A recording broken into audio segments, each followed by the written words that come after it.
3.5 miles then here, the Le Mans circuit, and it's Rothmans Porsche versus Lancia Martini on the front row and the second row. Behind the pace car they go. The pace car pulls off into the pits, and the 51st Le Mans 24-hour race is on at exactly 7 seconds past 4 o'clock, and straight in goes Jackie Hicks from the Lancia Martini in second place.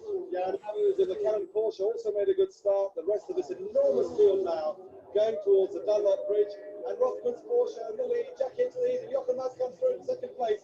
Alberto third, fourth Ludwig, fifth Quintani, sixth place there Jan Lammers. The next group led by a slower Guy Edwards.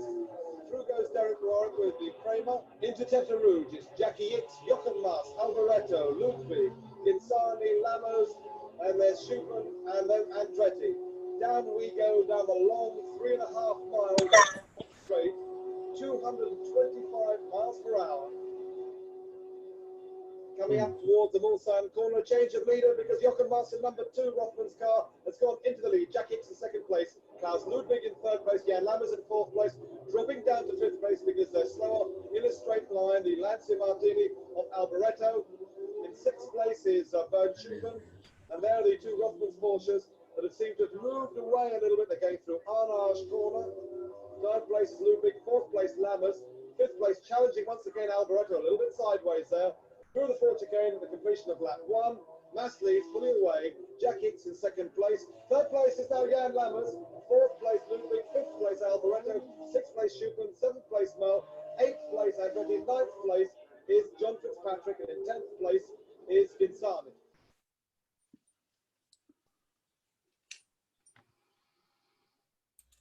Well, that was a good start. That was a great start, wasn't it? Very fast. Oh, the greatest endurance race in the world is the ultimate mix of high-speed action, drama, and skill. And the 1983 running of the Le Mans 24 Hours race was no exception.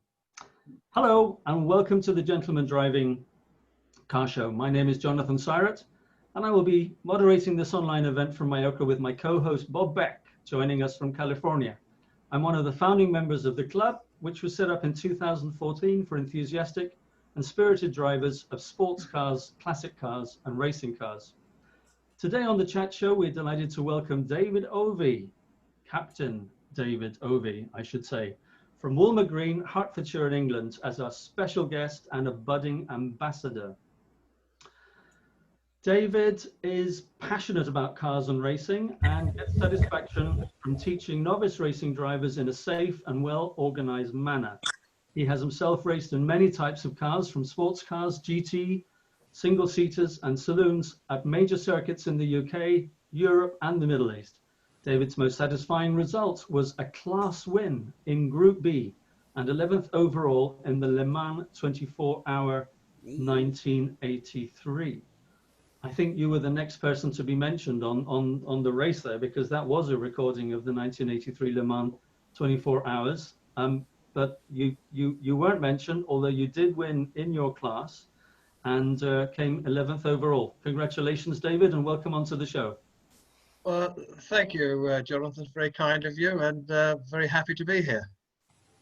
That's absolutely excellent. So why don't you tell us a little bit about how you first became interested in cars and which was your first car? Well, at school, I didn't fit in. I didn't like football. And I didn't mind cricket, but when I was at school, I took towards two-wheel cycle racing, and I joined my local cycling club, and I did racing on bikes to start with. And then when I got to 17 and passed my test, and of course, first thing you do, you borrow poor old Dad's car. And then I got my own car. And of course, it had to be back in the, oh gosh, when was this? Back in the 60s. It was a Mini. It had to be. That's the only car there was. It was an 850cc Mini. I can even remember the number plate was 250 JTM. And it had a nice racy type style dashboard and a racy style steering wheel and wheels. And I used to charge around all over the place with it and could never understand why, when I come out to a 90-degree left-hand bend, I always ended up in some old lady's front garden. Now, this was due to inexperience on my part and a thing called understeer, which of course Minnie's are famous for. So then eventually I got very interested a bit more and started watching motorsport. And then I joined my local club, which is called the Falcon Motor Club, which is based, funny enough, I've been I've been an expat since 1973. I only returned 2 years ago, and I'm sitting here, and I'm literally 100 yards away from the Checkers pub where we used to have our meetings in the Falcon Motor Club. So, you know, for me, it's always a trip down memory lane. So I joined the Falcon Motor Club and actually became the social secretary in that club. And that's where I got my first racing car, which was an Anglia. And it had in those days, Formula 3 was up to 1 litre. And Cosworth took the basic Anglia engine, which was 997cc, and they converted it and made it into a racing engine. So it was very easy to take one of those and slot it into the chassis of an Anglia 105E. And these engines were phenomenal things. They had a steel crank bottom end and high lift cam, compression skimmed head. The compression ratio, I think, was 12:1 or whatever it was. In fact, they skimmed the head so much you had to have extra smaller little spark plugs. Otherwise, when the piston came up, it would hit the spark plug. And these things used to rev up to about 10,500 RPM. Remember, this is back in the late 60s, so it was quite something. Well, that's really. Go ahead. Anybody can interrupt and ask questions if you'd like to do that. Go on, Hamish. No, I was loving listening to that, David. I just wondered actually, because I was at the Goodwood members meeting last year. Yeah. Are you still driving in minis or anything else? Because that was the best race. Well, they had to have 2 full grids and then a final grid because there were so many entries. Are you still driving in that sort of event at the moment? Forgive my ignorance. No, sadly, I'm not. And now I'm living back in UK. Goodwood is on my list of things to do before I go to the big pits up in the sky. But no, I haven't actually. The last race I did was in Dubai. That was in 2004. And that was the first race that was held at the Dubai circuit. And strangely enough, I mean, gosh, talk about time flying. Before that race in 2004, the last race I did then was in 1984, which is in a Porsche 930 at Le Mans. And 20 years later, I then got back in another Porsche again. It was a GT3, I think. And it was fantastic. The thing I remember most was all the hustle and bustle around the pits. It was an endurance race. It was a 6-hour. And everyone, the mechanics and everyone, and then right in the car, they strap you in, boom, and they shut the door. Oh, peace and quiet. You can just gather your thoughts, and then you get the old start, and you hit the start button, bow, and your life explodes and becomes alive, and off you go. Yeah. So, sorry, I forgot what your question was, Hamish.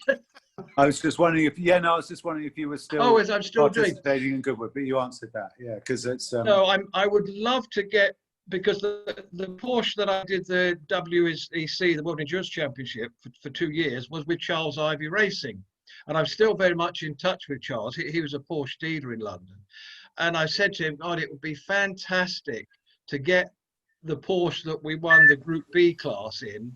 Yeah. And get all the drivers and as many of the mechanics there, and have a real bit of nostalgia. But it appears the car is out in Australia. It was sold at Coyle, one of Coyle's car auctions, and I believe it was sold for about £100,000. That's it. Yeah. So, but my involvement with motorsport now is purely on the instructing side. Yeah.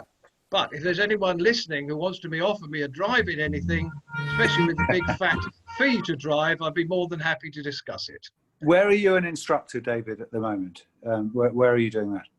Well, I'm not instructing at the moment. I got a thing called an ARDS. I don't know whether people are familiar with ARDS, which is Association of Racing Driving Schools. Right. So you have to go. First of all, you have to have an international license to obtain that, and you have to go and you sit an exam, fairly simple stuff, and you have to go out with another instructor, and he evaluates you, and then you get your license. I got my license at the circuit, which I was very close to me, which was Silverstone, and I used it at Silverstone and Brands and Castle Combe and a few other places. And then when I went back out to the Middle East, which I did again in 2000, about the year 2000, and that was the time that suddenly, out of nowhere, there was a circuit in Bahrain, there was a circuit in Abu Dhabi, there was a circuit in Dubai. So that's where I instructed. So I've instructed in UK and in the Middle East. Now I've only just got back to UK. I haven't had the time yet to get round to doing instructing. But what I probably will do is contact some of the owners clubs like Ferrari or Porsche or Jaguar, maybe Range Rover, whatever, because that's on a more friendly basis of taking somebody who wants to sit and do their initial course so as to get a competition license. Yeah. So did you do? Were you rallying in the Middle East? And who were you driving for, David? Yeah, rallying is it is a different concept of racing, and of course all the rally drivers say, you bunch of poofters, at least we don't know what's coming. Well, that's not strictly true, because before you do a rally, you go beforehand to draw up pace notes. So the poor co-driver who has the worst job, I think, is sitting next to you, hanging on for grim death to the seat and shouting out 200k left into flat right into hairpin, blah blah blah. And so when I went out to the Middle East, I hadn't actually done any rallying in UK. I'd done a few plotting rallies, where you used to get an old thing called an ordnance survey map, and you had the longitude and latitude, you used to plot, and then you'd go out and try and do the route. But serious rallying, I started in the Middle East because there was no other motorsport there. And rallying started there with Rothmans. Funny enough, the chap that was doing it, who later on was the World Rally champion with Harry Vatanen, as his co-driver, the chap called David Richards, who eventually went on, and I believe was involved with Benetton and Formula One here. I'm still in touch with David, of course. And so that's where I started doing the rallying, was there. And I'm fortunate that I had one of the rallies in Bahrain. I mean, they were international rallies, and you had some works teams coming in, and they had the works team of Datsun came over. And the first time Datsun came over, I was fortunate. I think I'll put it like that, because they had the two main professional drivers. I don't know whether people remember these people. Harry Karlstrom, I don't know whether that rings a bell with anybody, and Shekhar Mehta. Now, the first year that they came in, I actually beat Shekhar Mehta. Not because of my driving skill over his, but because navigating in the desert is extremely difficult. You have landmarks like turn right at the dead camel, go past the burnt out car, blah blah blah. And unfortunately, him and his wife Yvonne Mehta was the navigator, and they got a bit off track. And I was fortunate enough to come through and beat him. So the next year they invited me to the team. So I drove with the works team of Datsun for a while, with Harry Karlstrom and Shekhar Mehta as teammates. Wonderful. Fantastic. What is the class that you'd most likely want to drive if you had another chance? Oh, well, I think I'm seeing some of the older Formula One cars are being driven round, and I mean, these are the cars that I was brought up on. And I would certainly love to drive one of them.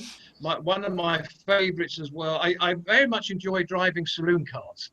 They're very forgiving. You could really chuck them around. They don't sort of get a millimetre offline and boom, boom, you're off. You're in the catch fence. Oh no, we don't have catch fences now. Sorry. Yeah, some of the older Formula Ones I think would be fantastic to drive. Going back to my era of saloon cars, I would love to drive a Lotus Cortina. If anyone can remember those, again, that had a Cosworth engine, and I could still see. Jimmy Clark used to drive one with one wheel waving around in the air. You hear like this. Oh, fabulous stuff. David, should the wheel be off or should it be on the ground? Clarkey always had it off the ground, but there was always where it should be on or off. That looks like Michael Prophet. It does indeed. And in fact, it's because of this man here, by the way, that I'm a member of the Gentleman Driving Club. We'll get round to that after I've bored you all a bit more. Now, I'm sure you remember him as well, Michael Clark. You always used to get one wheel up in there, especially when somewhere like around Brands Hatch. I can still remember seeing it. Super stuff. Did indeed. A big welcome to the show, Michael. Thanks very much for coming on, and thank you very much for introducing us to David. We will put you in the driving seat one day as well. Oh dear. So, okay, I've got another question for David, if no one else has. Let's go back to 1983, the World Endurance Championship. Tell us a bit about that. Right. Well, I was living in Dubai at the time, and itching to get back to circuit racing, and I was very fortunate that where I was working, we used to do a stint of 3 months on work and 1 month off, so I had plenty of time. And I inquired around, and I thought, yeah, I would really like to do the World Endurance Championship. So somehow or other it came up, this team, Charles Ivy Racing, had a Porsche. Okay. They've got he's a Porsche dealer in Fulham. And I contacted Charles. I mean, you know, in those days you had to have you didn't have internet.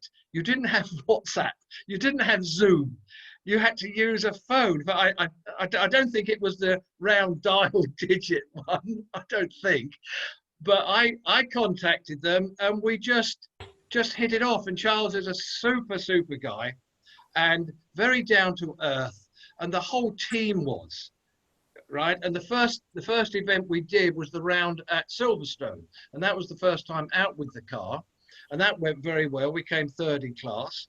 Now for me, I was fortunate that it was Silverstone because I was brought up on that circuit.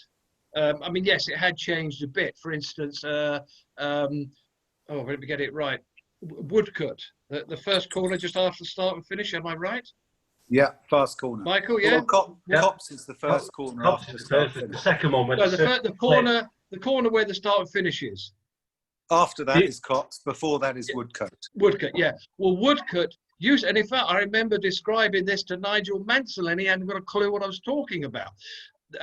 Woodcut Corner was absolutely fabulous. You'd come up past Hanger Straight, and you're absolutely flat out in whatever gear. I mean, those days the gearboxes didn't have many gears. I think you were lucky if you had 5. And you just came up to it, you dropped it down one cog, and you just went into it, and you held it and held it and held it for a very long apex, and it went on and on and on and on. And you didn't want to get it wrong, because if you did, if your exit point was wrong, you had some nice slippery grass, and after the grass were these ruddy, great, solid railway sleepers. So, you know, it sorted the boys out from the men. And in those days, you didn't want to get it wrong because it was a trip to the hospital. So it was fabulous. But the rest of the circuit hadn't changed that much, but because they now put this wiggly bit in, which I'm not particularly fond of. And so it was a Silverstone. For me, it was just like going back home, and I fitted in very well. The team were a great bunch of people, so down to earth. Not full of airs and graces, not full of themselves. They were there to do one thing and one thing only, that was to race. All right. And then the next race was Le Mans, which was, Le Mans is, it is a magical place. It has a phenomenal atmosphere about it, and you have to get there a week beforehand for all the scrutineering and the practice and the qualifying, and you have to do some night qualifying as well. And it just slowly builds up and builds up. When I got there, and I remember going and standing in the pits there was just no one there. The grandstands were empty, the pits were empty, and you just looked at this and you thought the history, the culture, and everything that was there. So absolutely phenomenal. Loved it. Tell us a bit more about Le Mans 24 Hours, because gentleman driving, the name takes after the gentleman driving the old Bentley boys. Le Mans course. So what is your thinking behind that? And you were one of the main drivers, or were you one of the gentleman drivers? We had 3 drivers. There was myself, Paul Smith, and John Cooper. And that wasn't the John Cooper of a lot of people said. I say, no, I'm not that old. And what was nice, no one was considered to be the top driver. That's how this team, there were no prima donnas. We all did what we had to do. And of course, then we didn't have telemetry. Timing was done by Michael somebody, can't remember his other name, super chap, a farmer from Somerset, I think. And, sitting on the pit wall with stopwatches. That's how the timing was done. You'd go out and do your bit, you come in. If you were not performing well, Charles would take you aside and have a chat. I never saw any of us needed that. We just did what we did. We communicated well with each other. When you would come back, you would brief the other driver on, look out at this place, there's oil, there's this, there's that. And we had a very relaxed attitude towards it. I think in '83 there were about 60 or 65 cars on the grid. We were, I think, about the 5th from last. Okay, but you've got 24 hours ahead of you. Now we set off, everybody doing a 2-hour stint. You had 1 hour, you'd come in for fuel, then back out again for 2 hours. You relax for 4 hours, and then you were back on again. And slowly, we crept up the leaderboard. And I think the reason for that, apart from having, of course, 3 excellent drivers, was that that the car was ultra reliable. Every pit stop was around about 2 minutes or so, and that's exactly what we did, except one time, and that I came in after an hour, came in for fuel, and the car goes up, and the old jackhammers are going on the wheels, and then Charles put his head in because he was Australian. Oh, by the way, David, you can go now, but we can't get the front wheel off, so be careful. You might not have any brakes. Thank you, Charles. So off I set, and I'm going down Mousson Straight thinking, where do I find out whether I've got brakes or not? Anyway, I came in the next time round. They got the wheel nut off, changed the brake pads, and off we went. And then that was it. And we just suddenly kept going, kept a steady pace, because you never want to try and win a race on the first lap, because you might not be there the next lap. And boom, there we were. Suddenly we were in first place, 11th overall. They were all Group C cars ahead of us. They were all Group C cars behind us, quite a few of them. And the race just went on, and everybody just did their thing. And in fact, I have to say, probably the most difficult, challenging race I've done in my life was probably at Liddon Hill. Michael, you probably know Liddon Hill down in Kent. Yeah. Small little circuit. But, could I get that guy in front no matter what I did? I couldn't get him, right? Le Mans possibly could have been one of the, well, I wouldn't say easy, but it really was one of the most pleasing and satisfying. Nothing went wrong. Driving through the night, it's funny, you've got to know the circuit pretty well, so that's not really that much of a challenge. And in fact, going back a bit, when I first arrived there, John Cooper had driven at Le Mans a few times. We went out on a monkey bike and went round the circuit. And he said, look, here, and down, and of course, Mousson Straight then, and I feel lucky to have done that, was straight. There were no chicanes. So you got onto Mousson and you were flat out for 4 miles, or I don't know, modern times, what's that, 6 kilometers or something. And in fact, that was the most relaxing part of the circuit, because you could flex yourself, wave at the other guy, give them the V's up, another driver, most relaxing part. And I remember when we went round, and John was showing me the circuit, he said that towards Mousson then there was a right, There was another right, a left, another right. He said, now look, take note of that. You see this gate here on the right-hand side? I said, yeah. He said, well, when you come by, you must have a look, go past that gate and look at it. I'm like, okay, taking notes. Why is that? He said, well, every year there's a woman sits there with big boobies. You've got to look at her. You've got to see her. Now, just my luck, she wasn't there that flipping year. So I missed out on that. But then we went through, we had no incident. We had no near misses. I don't know about that. No one reported having any near misses. And then that was it. And suddenly, boom, we'd done what we'd done.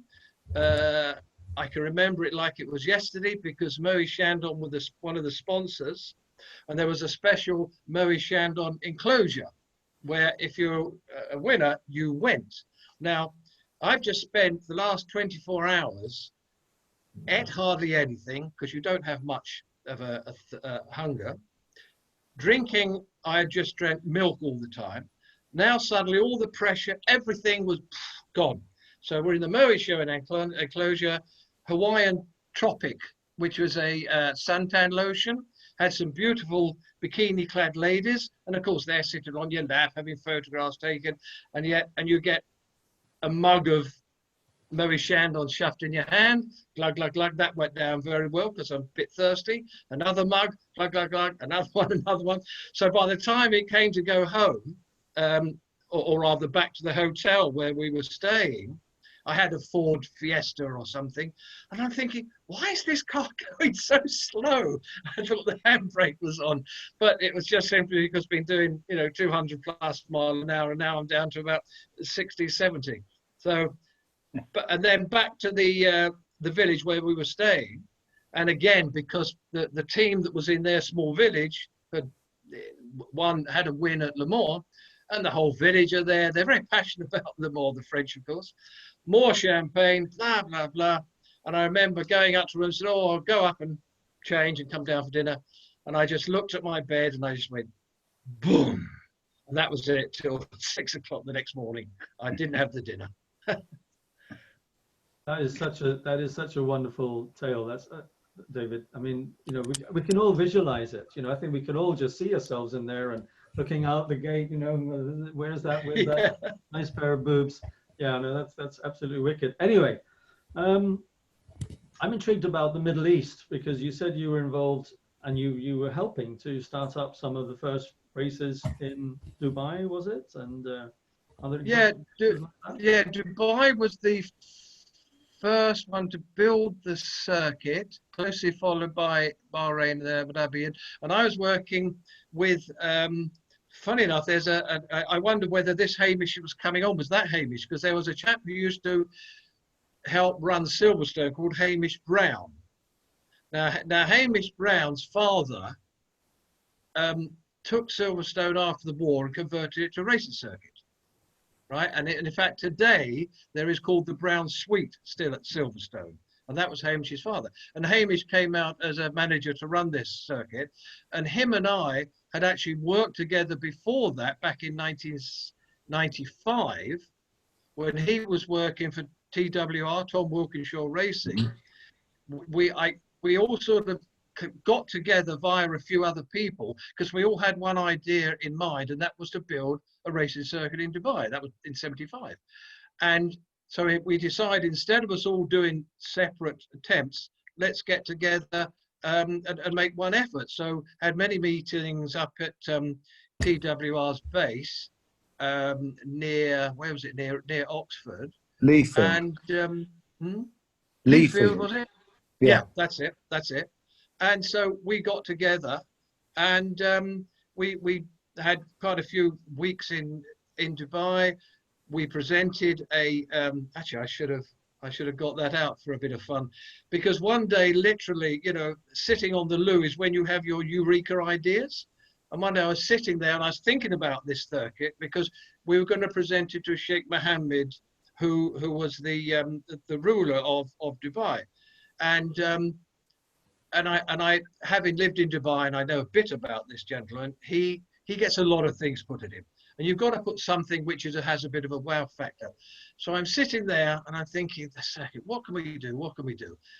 And I started doodling, not on the toilet paper, I hasten to add, on a notebook I'd taken with me. And I came up and I drew it out and I thought, yeah, it can work. I came up with the idea of a racing circuit in the shape of a camel. And it literally worked. You know, it had the pits into it. We could have circuits within it for training and all this sort of stuff. But it was the absolute shape of a camel, the hump down the rear leg, the hairpin for one leg, the back leg, down the start finish straight, hairpin for the front leg, up around the neck and the head. Yeah, and I've still got the whole presentation that we put to Sheikh Mohammed. Apparently he really liked it.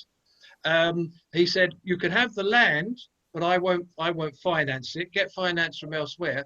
And in 75, Dubai was not as well known as it is these days. If you say Dubai, everyone knows about it now, and people might have been prepared to put money in now. But then it was difficult to try and raise, gosh, I think about 180, $200 million to build the circuit. So unfortunately, it didn't happen. But then it did happen in about 2002. They started to build a circuit, but unfortunately, not with the camel circuit. Yeah. Single hump or two hump? Say again? One hump or two? Oh, no, only one. The Middle Eastern camels only have one hump. Okay. David, let's move on to your instructing in the UK with the Ferrari Owners Club and the Porsche Club. Yeah. Well, that was that again was quite an experience. Where I was living then in UK for a while, I was in Norfolk, and in the next village to me was a chap who was the president of the Ferrari Owners Club. And again, we got together, and he said, well, would you come along? I said, yes, only too happy to. It's a very buoyant club. I remember that. I mean, on the day, all you could see was a sea of red Ferraris, and had great times there. It was great for me because I got to drive all these exotic stuff. I think the most exotic car and the most expensive, I think it was valued about $2 million, was a 250 GTO. I think that was what it was. Oh, absolutely cracking. The thing that when you lift the bonnet up, there's just nothing but downdraft Webbers, carburetors. You could see carburetors in those cars in those days. Now, of course, you can't see a thing. And it was wonderful. I think the most memorable item I take from that, there was a gentleman there who had come in his Testarossa, I think it was, with his wife. He wanted to drive, and I took him out, and he insisted that his wife goes out, and she was petrified. Actually, a lot of people do get afraid before they go on a circuit, even just on a test day. We're not talking racing here, you know, because suddenly you've got a whole width of tarmac in front of you. You've got no one coming the other way. Well, you shouldn't have. And you know, you've got to try and utilize all of that. And of course, you get very nervous because, as this lady did, she was afraid, oh, I'm going to hold everybody up. And I said, look, you've paid your money. You're as entitled to be on this circuit as anyone else. They've all got brakes. They've got steering wheels. And the rule of the day was, once you got into the braking area for a corner, you didn't overtake. No overtake until you're by your exit point on the way out. So we started off, and I said, don't worry, look, we're going to slowly build it up. And I remember she was, you know, shaking. She was very, very much afraid, very timid. The first session, we did it, got her going a little bit. Second session, by the end of the day, in the third session, I mean, she wasn't quick, but she had now got an idea of what the racing line was. You know, in a right-hand 90-degree corner, you keep over to the left. You've got your braking point. You've got your entry point. You've got your apex, and you've got your exit point. And she was using the circuit very nice and smooth, and gradually bringing the power in. She was absolutely happy as anything. And I remember she told her husband that, oh, what a great job was done. And he gave me a £5 note. And I think that was the first time I ever made money in motorsport. I quickly went and spent it down the pub. It was a shock. You have said that it gives you great satisfaction to instruct novice racing drivers, and you've just given us an example of that. Well, I presume this lady was a novice. I'm not sure. So tell us more about that, David. Well, on the instructing side, yeah, what I find with a lot of people is, especially the male fraternity, the ladies aren't so bad, but the male fraternity, definitely, they all want to go too fast too soon. You see, as I say, look, and any idiot can go 200 miles an hour in a straight line. That doesn't take anything, okay? Now you come to a 90-degree corner and you've got to slow that car down, and that corner dictates that this car can only go round it at 60 miles an hour. So now you've got to get your speed down to that, and you've got to judge where to do your braking, you've got to judge where to do your turning in point, and you've got to judge where your apex is, and you've also got to know where your exit point is. Now, for a lot of guys that don't fully understand that, they don't understand about the balance of the car, and they don't understand that you build all this stuff up slowly. You know, I mean, I don't care who you are. I mean, let's just say Formula One drivers, every time they go to a new circuit, they don't just hop in the car and blast off and try and set the fastest lap. Well, of course, nowadays what they do, they have a simulator of it. But in my day, what you did, you literally walked the circuit. You know, and you had a notebook, or I did, and I used to draw the corners in, and I would put any feature. I think, yeah, okay, that could be a good breaking point there. There's a marker or something. And then gradually you start off slowly, and you gradually build it up your speed. And there comes a point when you enter the corner, and it all goes wrong because you're in the corner. Oh, you're sideways this way, and you realise that okay, I need to brake a little bit earlier. There is another way that you know you have to brake early, because a lot of people say to me, "Well, how do you know when to brake?" I don't know, like, can I do it on air? Well, it's when your bottom goes, that's when you need to brake. Are you using cone markers for braking and turning and apex points? You're doing that? Yes, the circuits do. And again, I must admit that sometimes I find whoever puts these cones out, especially the braking point,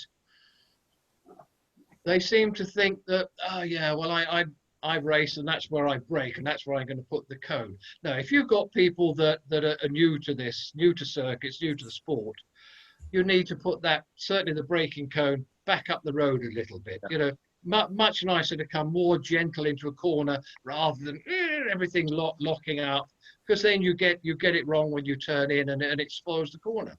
But yes, we have cones for the braking, turning in point, the apex, and the well, not so much. Yeah, a little bit for the exit point, but usually exit point gets taken out because people tend to run wide, and that cone gets taken out, as indeed Michael will tell you. I remember that story of Jenson Button, I think, when he first got the drive for Williams, and they were at Spa in qualifying, and obviously racing drivers aren't using cones or anything, so they've got markers, and he knew where he should brake by the 100-meter board and overshot it. And he went to the organisers and said, "Your 100-meter board is in the wrong place because I overshot it by 3 meters or whatever." And he was absolutely right. They put it in the wrong place, and they moved it. And he told them it's not 100 meters, it's 96. You know, it's a good story. Yeah. Yeah. You see, that's how much you do come to rely on. There's always some marker or something, you know, that you can use, and you just out the corner of your eye, you're coming to it, you're there, boom, right on the brake, boom, boom, boom, down through the gears, off the brake, and into the corner. Yeah. You know, David, it's Michael. When we used to work together a lot in Dubai, in the Middle East, what you say is quite right, because I always used to prefer ladies coming to the race school than men, because they wanted to learn and thought they were going to be hopeless, and they had an open mind. When the men came, because of the fact that they were there, they assumed that they were good drivers. Correct. So true. And sadly, you had to have a polite way of saying them that, please, if you don't listen to us and do your own thing, it's going to end in tears. And some people used to get very, very upset about that. It's like saying, by the way, your wife told me that you're very bad in bed. They take it very, very personally. And besides the fact they say, how do you know anyway? But women, when they do get it right and they do feel that it's coming together, they really do very, very well. And when they finish the session, they are absolutely thrilled to bits. Yeah, yeah. Whereas, No, whereas a lot you're of men absolutely right. Yeah. Whereas a lot of men come thinking they can drive and go home quite deflated, really. Yes. In fact, a good example of that was doing some instructing at Yas circuit in Abu Dhabi, and you meet, you're going to go, say hi, how are you, and the first question I ask, and I'm sure you do, have you been on a circuit? Have you done any motorsport before? And I must admit, I go a little bit of a deep breath, and I say, oh yeah, I've done karting, because nothing wrong with that, and fantastic. But the problem with karting is the power to the weight of a cart is a few nanograms, right? The center of gravity of a cart is just like 2 centimeters above where your bottom is. Now you're at Yas, and we used to go around. Remember the Aston Martins and the Radicals? And I took this chap out. Oh yeah, I've done karting. All right, so okay. I said, well, look. And I tried to say, look, we'll build it up. So the long straight down the back, as I know you know that, Michael, you get up to in the Radical up to 6th gear. And at the end of that, there was a chicane. So you've got it 90-degree left followed by a 90-degree right. So we're batting off down the straight there. Now, what I hadn't told this guy, because I naturally thought, well, he understands, he knows a bit, that if you're going and you're in top gear and you're using, I don't know, 7,000 RPM, should we say, that if you don't slow the engine down and you just flip it down a cog, the revs shoot up even more. And this guy, I think, got the red mist, and he'd been listening to F1, because you know when you listen to F1, you hear they come to a corner, and then suddenly, and then they come down through the gears. But they brought the revs down. Well, this guy didn't do that, and he just went yang, yang, yang, and of course the engine went off. That was the end of his day.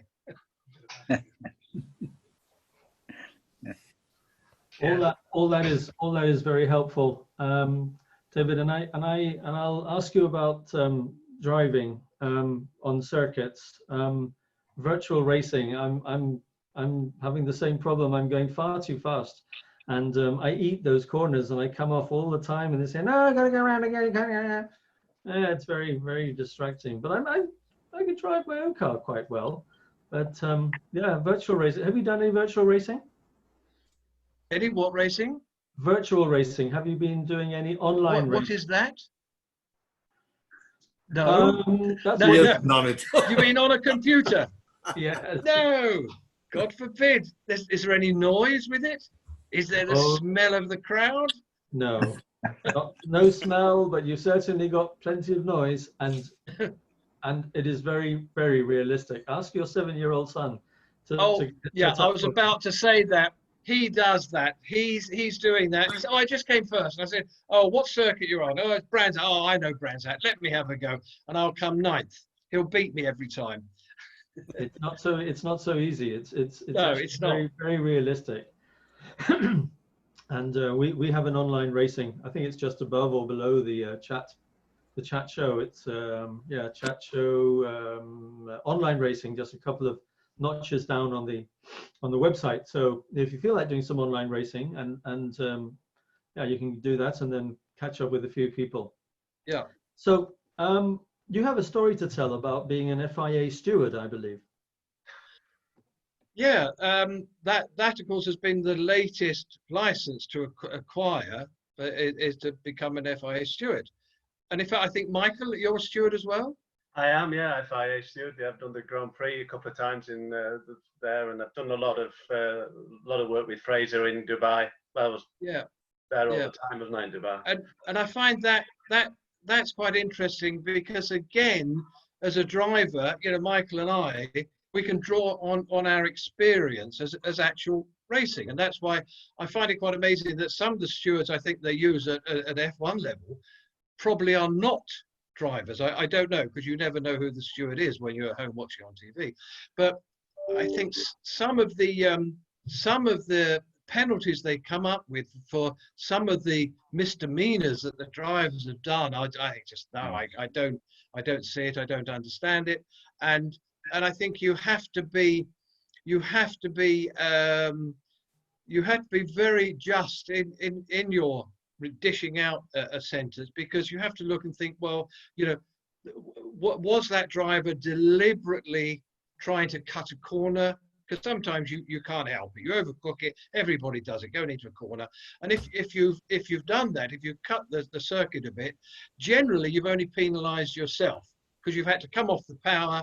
You know, in a very low car like a Formula One, you've probably messed up the under tray. You know, you've messed up your aerodynamics. So you've penalised yourself. So I feel, why go ahead further and then give, oh, you're going to have a 10-second drive-through penalty. Anything that's to do with dangerous driving, now that's a different matter. And I tell you, I find it quite amazing at the lack of respect that some drivers seem to give to the organisers, the stewards and the clerk of the course, and at some of these meetings. You have to respect them. You have to look up to them, and you have to take their word. So no matter what, you know, we can't all go around being McEnroe's, if anyone can remember him a few years going shouting at the umpires. No, you stewarding, I find very satisfying, because it's nice to give a good judgment, and it's nice to talk to the drivers, put your point across why you're giving them that judgment, and it's nice when they say, okay, yeah, I accept what you say. Great, you know, job done. Super. You know, David, one of the biggest problems I had, and I was the steward, as you know, for many years at Dubai Autodrome and a little bit at Yas, is the fact that when we were imposing fines on some of the local drivers, you could fine them anything you liked. They didn't care. Much difference. No, because if you found them £1,000 or £5,000, to them they didn't care. You know, because it was just money, and someone else wrote a check out for them or paid it in cash or whatever. And I found that was a little bit, you know, it's not unfair because that's the way the world is, but it just sort of lessened your authority a little bit. So it's okay. So what's the worst you're going to do for me? And that's all we could do many times, sadly. Yeah, I think I've been fortunate enough, touch wood, that I never had any real issues. Maybe I was lucky on the days that I was stewarding, everybody behaved themselves and drove sensibly. No, I don't think so. But Really? lucky enough not to have any real confrontation. Just sit down and talk to them through and say, look, you did this, you did that. Okay. So I you know, it was quite satisfying. David, what was the worst car you've ever driven? I tend to look at cars like I do wine. You know, there's no bad wine. Some are better than others. I can tell you probably the worst event I did, right? Which I was driving, what was it? An Escort, an RS 2000, which was also the current vehicle that Ari Vatten, the world champion, was also driving, and he was in the same event, and that was the Manx International Rally. Now, as I told you earlier, I don't know if people know much about rallying, but you have this set of pace notes that you go through, so you know in 200 meters or 300 meters, there's a 90-degree corner to the right or to the left, or a K left to the right, or a flat out, or there's a brow of a hill, there's a jump, or whatever. You get an indication what's coming. Now, what happened there was a bit short on time. So instead of being able to go out and do my own pace notes, because that's what happens, the driver drives around the circuit slowly and gives to the driver, and he writes down the notes. What was available, and it came from a pretty good level, was you could get a set of pace notes already done. Now, and I did that, and I realized that was a mistake, because someone would have viewed a corner differently to me. Maybe they were driving a different car or whatever. But that was probably the worst event that I've done. And I actually put the car into a bank at one time, went into a corner much too fast. The camber was dropping away. There was gravel. Had I had the pace note for that, that would have been a caution corner. But in the pace notes I had, it wasn't a caution corner. So I went into it too fast, bang, hit it. Managed to finish the event, but that was probably the worst event I did.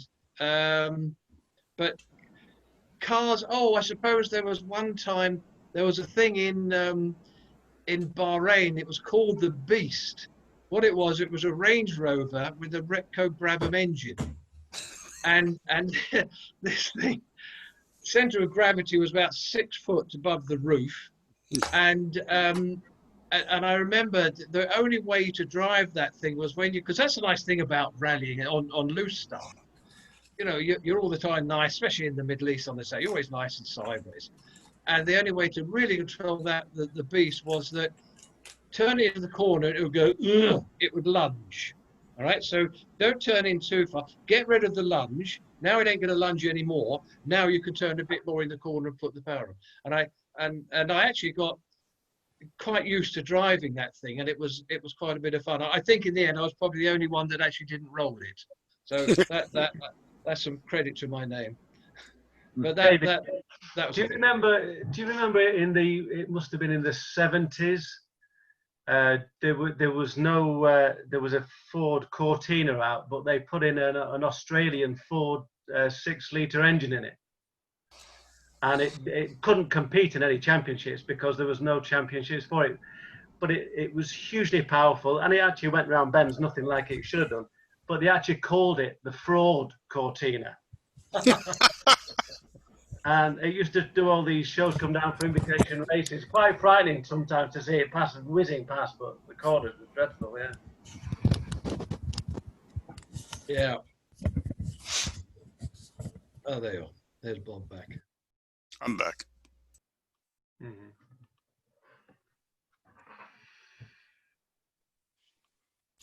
Okay, Bob, are you going to ask a question, or are you just going to sit there and look like you're back?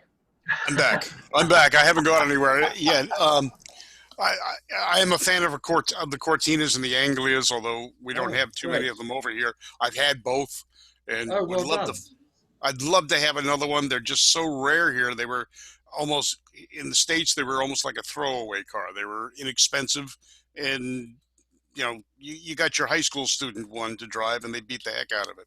So they didn't last too long. Of the Cortinas, what is your most favorite?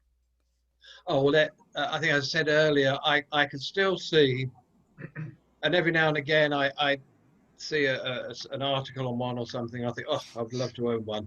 Is the basic white? It would be the Mark I, with the green stripe, the one that was the Lotus, the first Lotus Cortina that would have come out in the mid '60s, I suppose. The one that Jim Clark used to race. And just a lovely, well-balanced looking car. And I think it's true what they say. If something looks good, it will be good. And I find that the same in aviation. If a plane looks right, it usually is. And I think it's the same with cars. Now, going back to the Anglia, now I know that you've had the Anglias. You probably remember Broadspeed, Ralph Broad, that did phenomenal stuff with the Anglias and the Escorts, and he had a driver. In fact, he ended up living in your neck of the woods, John Fitzpatrick. Okay. You used to drive a lot of them, and just so fast and quick, and just so well maintained and beautifully turned out. So, yeah. But a Mark I Cortina and the original. I think the Anglia, was it the 105E or the 109E? I didn't know them by those that designation. The one I had a 1957. So, and it was the little courier, the wagon. Right. So I didn't. It couldn't get out of its own way if it had to. It still had the flathead 4-cylinder and a 3-speed stick, but it was great to put a surfboard in and go out. Yeah. Now I know you're from California. Yeah, and the Cortina I had a 64 with 4-speed on the column. It was just a base Cortina, and then I had a 66 because I had a 1500. It didn't have the 1600. It didn't have the crossflow Kent motor. Yeah, but they were fun cars. You just can't find them now. When you do, they're very expensive. I know. I mean, out of all the cars I've had, my original one, the Anglia I had. I mean, if I had that now with that engine in it, would be just a joy, absolute joy to drive. Because John Fitzpatrick, David, he made his name as a works Ford driver, but he with the Capris, didn't he? Well, I think well with the Caprice. yeah, and even before that, I know he was with Ralph Broad. Broad, yeah, Broad Yeah, Street. with the Anglia. That again would have been in the mid 60s. It's the Broad Street drive that got him the Ford Drive, I think, wasn't it? Yeah, quite possibly. And I know he was at he wasn't driving. He was at Le Mans and I was there. Just I think he was connected with the team or something, you know. But he was a very good driver. Excellent driver. Ended up as the secretary of the BRDC for a while. Ah, okay. I didn't know that. Fitzy, yeah. So anyway, we're doing really well here. About 55 minutes into the program. I was just wondering, David, could you suggest or recommend a driving film, a series, or a website that you particularly enjoy that you can recommend to some of our members? Even. Well, the one film to me, because obviously films about motor racing generally don't work. I mean, there was the film Grand Prix, if you can remember that was done in, I think, about the 60s, 70s, where Graham Hill made an on trip into the camera. I don't know why, whenever he comes on, everybody laughs. And it's difficult to get across, I think, because but the one film that I do enjoy, and there's a scene in it, which is the start of the race, and that is McQueen in Le Mans. Now, the sequence they had, the start of that, the build up, and in those days, the cars started at the side of the circuit, right? You didn't have the rolling start. The drivers, they'd stop the drivers running across the circuit because what had happened there, one driver didn't strap himself in and went off and had an accident and died. So they said, okay, from now on, the drivers must be in the car. So you had this lovely sequence there where, you know, the clock is ticking away, coming up to the stand of 4 o'clock, of course. And then you had a shot in the car, the driver, it was McQueen, the heart's going dun dun, exactly with the clock ticking up. And then it stopped for just a couple of seconds. And you had that moment that it makes me go goosebumpy. That moment I told you about when I got back in the Porsche after 20 years, hit the start button, bang, and off it went. Now, I always thought, from a driver's point of view, and obviously being involved in motorsport, I would have loved to have seen that in onboard camera in car, the whole of the first lap. Would have been fantastic, because there are a lot of other cars around, everyone's switching places, a lot of dust goes up because the circuit does get a bit dusty. And but the Steve McQueen Le Mans, that's the one I'd recommend. As to the I must have been out of it, the modern day stuff of websites and things. Don't know. Have a bit of draw a blank there. But I tell you what it is for me, it's like I want to be there. I want to be in it. I don't want to be watching it. You know, I mean, I do equate it to making pornographic films. You want to get in there and do it. You don't want to be the cameraman. All right. So you know, and people say to me, oh, do you go to races? I hardly ever go to a race unless I'm doing something. You know, I'm either a steward or I'm helping someone or I'm driving. But to go, I just don't know what to do with my hands. You know, it's too much going on and it's just horrible. And I'm sure, Michael, you feel the same. Same. Well, allow me to make a recommendation, gentlemen. Please have a look at the film Le Mans 66. But after you've done that, go on to the chat show number 5, where that features Alan Grant and Danny Thompson, but only after you've seen the film, because as Bob hopefully will now tell us, reality in that show, and it's a good movie, but we know some of it is not actually correct, eh, Bob? Yeah, Alan Grant was one of the team drivers for Shelby in the early days, and he got written out of his position, got written out completely from the movie, but he was instrumental in getting Shelby American into that race and winning. So we talked to that. I might try and get Peter Brock in as well, who helped design the Cobra GT or the Cobra Coupe.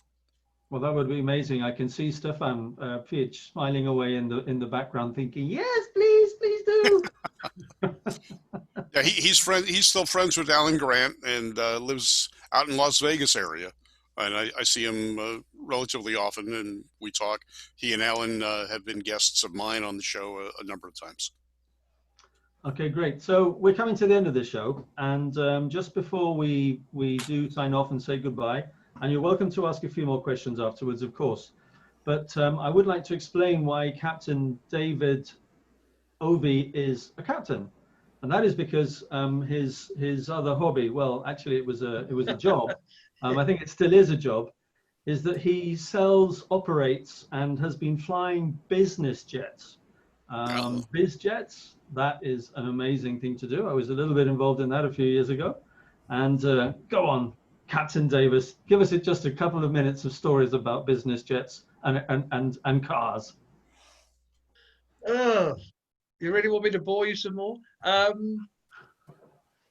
Well, first, yeah, the trouble is I mean, if you just tell it like it is at flying a plane, that can be a bit boring.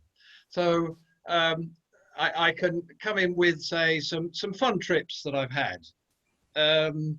For instance, one time, Bob, in your neck of the woods, I can't remember whether it was out of LA or which airport it was. I think it was LA. I actually flew Superman, Christopher Reeve. Oh, okay. Actually had him on board the plane, so that was a trip. And in fact, that was rather tragic because that was after he'd had his accident. So he was in his wheelchair, and I was talking to him, and of course he used to fly. He was a pilot, and he told me that, and I said, well, you know, just keep at it, and one day you'll get back to it. And I thought it was rather tragic because he had his wife and his son was on board. We had the son up on the front, put him in, you know, pictures and blah blah blah. And then I heard after that, it wasn't long after he died that his wife died of cancer, and I thought how very, very sad that was. On the lighter side, another nice little trip I did was and I must get this. Oh, it's not. There's Brian Ferry. There's a Canadian singer. The name is Ferry. Anybody know? There's Brian Ferry. No, Brian Adams. Brian Adams. The Canadian, Brian Adams. I don't know. He did Lady in Red, I think. Okay. I can see you all. Anyway, this pop star did a charter with him to India, and he had done a show in Bangalore, and they had a few days before they had to be in Bombay. And I remember we were sitting in the hotel having a beer, and he said, "Oh, look, I don't want to hang around here. Where do you suggest? Where can we go?" And I just flippantly threw it away. Well, the Maldives were only 2.5 hours away. Great. So the next morning we went off to the Maldives. So had 2.5 days, three or 4 days sitting around on an island in the Maldives. And in fact, I can tell you, we the crew were more wilder than his group was. Yeah. It's been good because the thing about flying corporate private jets is that unlike the airlines, which I did initially, is that you go with the businessman or the family that own it, and you tend to stay with them. Whereas when you fly an airline, you go A to B, generally minimum rest, get back in the plane and back again. And again, I had a very nice trip from Kuwait, flew down to the Seychelles, and we're halfway down there, and I said, "Oh well, look, we'll let us know when you want us to come back and pick you up." And he said, "No, we want you to stay in case we need to go back." So we went down there and had 2 weeks sitting in the Seychelles, getting paid for it. People say, "Are you on holiday?" I say, "No, I'm working," as I was laying around the beach. It was wonderful. Best job in the world, apart from being a racing driver. Sure. Okay, anybody have any more questions for David or anybody else? Now is your opportunity. I have one. David, I drove up from Greece once, and I sort of did a bit of a homage to various places like Imola and Monza, Nürburgring and Spa. And you can still, and the old Spa circuit is still there, where it turns left at the top of Le Combe, down through Bernaville and Master. Did you ever drive that circuit in anger, because I thought, I've never driven the Nürburgring Nordschleife, but I thought going around the old Spa, I cannot imagine what that would have been like in a car at speed in anger. Yeah, I drove at Spa with Charles Ivey in the Porsche, the 930. That would have been in 83 or 84, 85. I can't quite remember. But a wonderful circuit. I mean, it still had the bus stop, right? And you had the hairpin, and then down the back of the pits, up the slight uphill, that lovely left and right, which you just take a deep breath and go at flat out. Down the long straight. Then you have the right and the left, and you started coming down the hill. You weren't turning left at the end of that long straight onto the original circuit. No, you were turning right. Yeah. Okay. Because turning right. I mean, even as it was quite something to drive. And I mean, you're batting along, and I mean they had Armco barriers, but the Armco barriers were not very high. They weren't far back, and you sort of look at all these pine trees, and you think, oh God, if I go through, I'm going to come out as mincemeat. But no, Spa is lovely, wonderful circuit. And the weather as well as a constant variable. Well, again, I was very lucky. It was dry when I was there. Yeah. It can be both, can't it? You know, it can be different at each end. It was dry for the whole 6 hours, all over the circuit. Yeah. Amazing. Anybody else have any questions for David? For Michael, maybe. Michael Prophet, who is another one of our ambassadors in actual fact. So we'll be asking you to come on the show sometime, Michael, and maybe as a guest in your own right. You tell us that you're retired from competition after winning the Dubai 24 Hours and the Aston Martin GT in 2010. You're now specializing in events and pro driving programs in the USA, Europe, and the Middle East. I am still available for car racing instruction as former senior instructor at both the Dubai Aerodrome